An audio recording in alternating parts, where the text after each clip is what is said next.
Hey friends, today is day 54 of Russian all-out war against Ukraine. A few important things happened last week and today that we need to talk about. Number one, we're going to talk about the much anticipated attack on Donbass, which would be the decisive battle for Ukraine, and the outcome of it will decide how the rest of the war will go and how soon it will end. Number two, we'll talk about Boris Johnson stating that he will reserve the right to strike against Russia if it uses a nuclear weapon without consulting NATO countries. Number three, we're going to talk about the Russian naval cruiser Moskva, who was promoted to a submarine.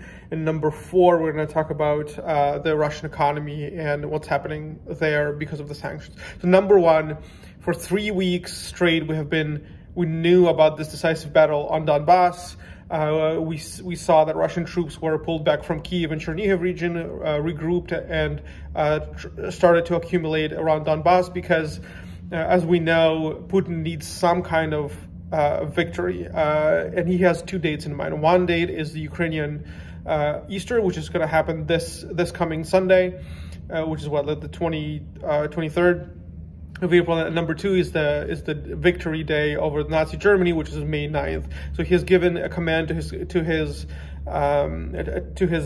commanders, generals, to take at least one big city in Ukraine. So that's why they've been trying to put together what they call a battle fest, udarny kulak, to take at least one big city in eastern Ukraine. They've been shelling Kharkiv, but there's no chance they'll take that. Of course, Mariupol is now leveled to the ground. 95% of buildings there have been destroyed. There is one huge plant there called Azovstal, which is a metallurgic plant that has a pretty large campus and a special Ukrainian battalion called Azov. They're entrenched there, and there is very little chance they will be smoked out of there in any way. So this big anticipated battle had actually started today, even though there were kind of little attempts here and there. So what do we know about this battle? It started at night, Monday, Ukrainian time.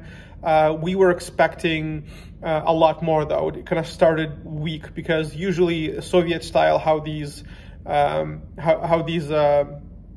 battles happen with the attempt of occupying a city is that you would get a heavy either air or artillery shelling, after which long columns of tanks would start to go in and try to occupy the center of the city and entrench their positions in the city. We didn't see that. What we're seeing is careful attempts by Russians to find weak spots in Ukrainian defense of eastern Ukraine, and some cities going back and forth. So we're seeing two major directions. One is Izum, which is a city sort of northeast of Ukraine, and another is Mariupol, of course, because they're trying to have some sort of win, frame something in this war that they can claim as a win. So right now, what the experts are noting is that both armies are being very careful. Nobody wants to go into all in. Nobody wants to go into full attack because they understand that they cannot afford to lose troops, machinery, or anything else. So what we're seeing is the Russians are trying to find a way in. They're not really having a lot of success with that. But it still can go either way. Like we talked about a couple of weeks ago, it's going to be 50-50 whether they will be able to take Donbass or not. And of course, their goal is to come up to the administrative borders of Donetsk and Luhansk regions. So far, they've taken the cities themselves and a little area around them, but now they want to take those entire administrative borders as they were within Ukraine, because when Putin back in April 22nd, when he was doing his deranged speech, he also signed a document recognizing the two independent republics, and the independent republics in their constitution again had their borders as administrative borders of the respective oblasts in Ukraine. So they're trying to take the rest of that land. So whether that will happen or not, Arestovich, the spokesman for the defense, is saying that we should not underestimate our enemies. So it could go either way, but not likely. Of course, our defenders are worn out. They need more rest, more ammo, and there's covert ways. People are hinting. Our military people are hinting there's covert ways they're getting support. They're getting more troops on the ground. There was news last week that another battalion was able to join them in the Azovstal plant in Mariupol, so they can get more rest, get more troops to patrol the area and stuff like that. So we're going to be seeing what's happening there, and I will update you as we have more information. Okay, number two, Boris Johnson over the weekend had stated that if Russia uses weapons of mass destruction, this doesn't have to be like tactical nuclear weapons, it can be chemical weapons as well. So he says if Russia does use that, Great Britain reserves the right to unilaterally use a forced response against them without consulting NATO. So it looks like Britain is feeling the urgency of the situation, and Boris Johnson is making this very brave statement that we're not going to consult NATO. NATO is being way too careful. If we're seeing that Russia is using weapons of mass destruction, it could be sarin gas, right? So we will respond accordingly, just as Great Britain. The reason this is important is because we've seen that NATO, even inside of itself, is dividing, right? So on the one hand, you have countries who are very pro-Ukrainian, who are showing a lot of support, practical, like Great Britain. We're also seeing countries who are being mediocre. We're seeing like France. France has not helped Ukraine in any way. They have way too many ties with Russia. Macron has been trying to, talk to Putin, talk some sense into him. I think he gave up a couple of days ago when he talked about it. Macron also has elections on his hands and a pretty real threat to his presidency in the election, which is Marie Le Pen, who's a far-right candidate and very pro-Russian. She's been on Russian payroll for all this time. So we see that within NATO, it's not a single bloc. So that's why it's important that Britain is standing firm with Ukraine, and we definitely need the help. I think Boris Johnson is drawing parallels between himself and Churchill, between his country in the Second World War and England in the Second World War, and how Churchill had to find some kind of support in the West with the United States and all those relations. So he understands Ukraine more than other countries in Europe, I think. So thank you, Boris. You're a great ally of Ukraine. We appreciate it. Number three, Russian cruiser has been promoted to submarine. So I'm sure you've heard all about it. There's been so much talk about it over the last week. So what's interesting about that is that it doesn't seem to be like an attack on the whim. It looks to be an operation which has been prepared for a long time, because there have been recon units investigating the radio location systems that are on the cruiser, and how it works, where its blind spots are. It looks like when the news were last week that it had shut down a Ukrainian Bayraktar, which is a Turkish drone that we've been using. It has been also in the reconnaissance mission, trying to find out which waveforms or wave frequencies the cruiser was operating on. So the way it was taken down was one of those same drones, Bayraktar, was hovering over and at the same time distracting and blinding the locators of the ship. And while it was watching the Bayraktar, because they were expecting, by all evidence, they were expecting the hit from the Bayraktar.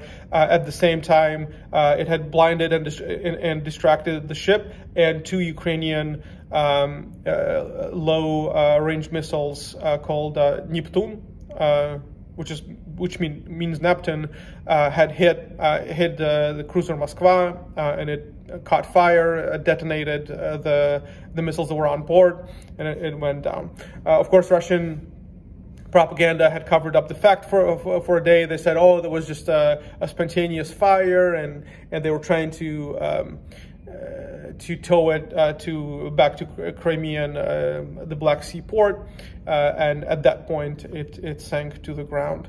Of course, there's a lot of symbolic value. First of all, the cruiser Moskva was the flagship of Black Sea Navy. It was providing support, air support for the entire fleet.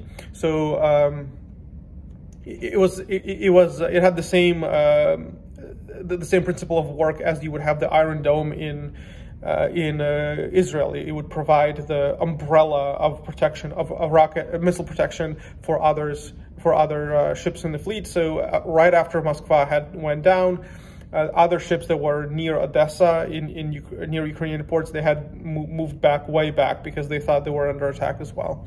So that is one of the big events that had happened. It has a huge military impact. I don't think a Russian flagship was sunk. I think the last one was like in Japanese war back in the beginning of the 20th century.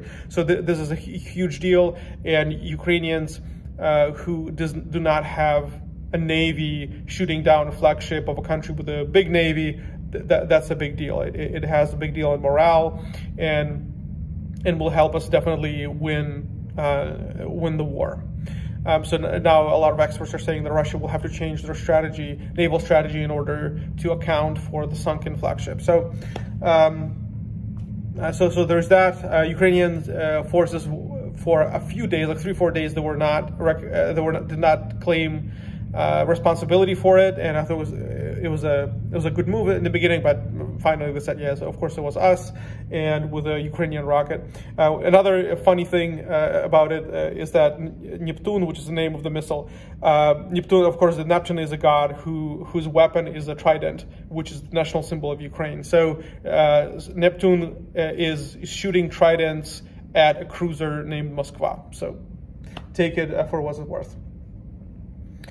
Finally, head of Russian bank, her last name is Nabiulina. She was on TV today, and she was talking about that because of the sanctions, because of the way they had been, the sanctions they had been anticipating, and the barrage of sanctions they got was a lot more. She said that by the end of Q2, with Q3, we're going to have to find other forms of business if we wanted to keep the Russian economy at the level at which it has been operating, which basically means that Russian economy is going to be in the toilet, and we're going to be feeling the full effect of the sanctions at the beginning of third quarter.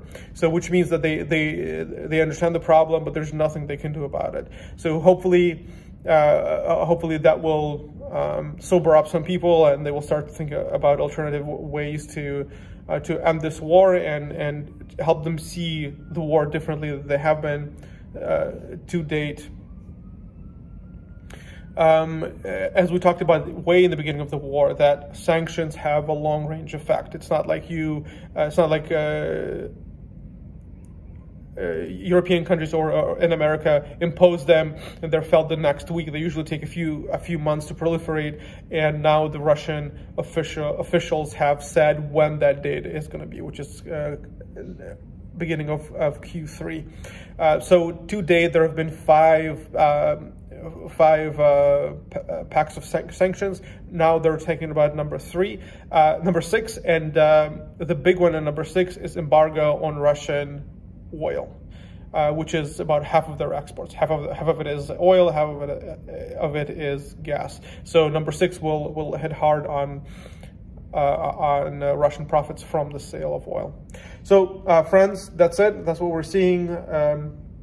I'll be watching what's happening with the Battle of Donbass, because that's the important one, because the outcome of it will have an effect of how peace negotiations will go, and which will have an effect of how soon this war will end, and who will have the upper hand in negotiations. Meanwhile, I thank you for your support and sharing my stuff and commenting at it. Last week, this Sunday at church, somebody came up and said, well, I'm watching your videos. It's very, I did not even remember who that was, to be honest. So friend, thank you very much. It was very encouraging to hear. But it's also important to understand some of the details that you might not be getting from CNN, Fox, whatever American channels. The information that I'm getting are straight either from analysts in Ukraine and the United States, two former spies who have been working for KGB but now fled and live in the United States. So I'm watching them every day. I'm looking at what they're saying and what their internal sources are also telling them. So that is important, because narrative does play a huge role. You can look at the same events and interpret them differently, and look at facts very differently depending on the kind of lens you're looking through. So if this is helpful, share this with your friends. I'll be making more of those until the war ends and Ukraine wins. And thank you, friends, for your support and for your active civil position, because in democratic countries, in the EU, in the United States, what matters is not raw power. Might is right as it is in Russia, but the public opinion. And in your stance, your position does help us win and survive and get less people killed in the process. I thank you very much, and I'll see you next time.